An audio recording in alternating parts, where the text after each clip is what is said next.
In order to connect to our pelvic floor, it's really important to understand the lengthening and to be able to feel the lengthening of our pelvic floor.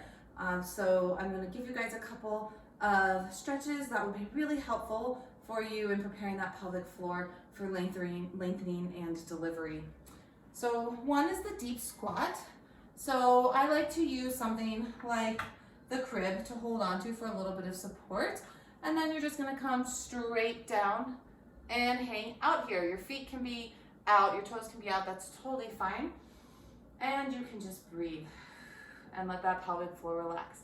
If this is way too much, then there's also the option of finding something to sit on, like a bolster or yoga blocks or textbooks or whatever you have lying around at home.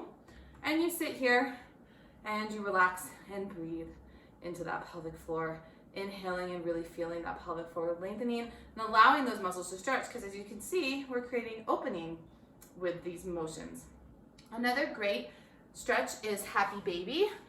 If you're not familiar, I'll very quickly demonstrate, but you lay down on your back, you bring your knees up towards your armpits, and you grab your feet and allow that pelvic floor muscles to open up and lengthen. I also really enjoy child's pose for pelvic floor lengthening. So you come down into your deep child's pose, allow your belly to come down in between your legs, and breathe here as well. This is a really nice spot to feel pelvic floor lengthening as you inhale. It's a really nice area or way to connect to that muscle and really feel it in this child's pose.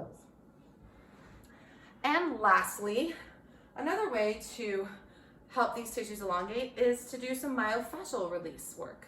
So I like to use a racquetball, but any myofascial ball will work. A tennis ball may work. It might be a little bit big, but you can try it. These are super cheap on Amazon though. And what you're gonna do is you're gonna place that racquetball underneath your glute or your buttocks tissue, and you're just going to stick it there, make a figure 4, thread the needle pose, and slowly move back and forth, finding areas of tension, which you will likely find a lot.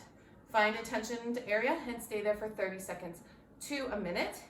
You can also bring this ball a little bit more anterior or more towards the front of your body to the space in between your sits bones and your perineum, and get at some of that pelvic floor tissue.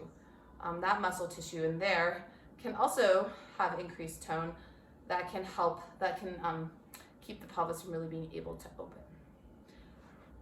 Do that on both sides. Notice any differences, and this is something that you can work on throughout your entire pregnancy.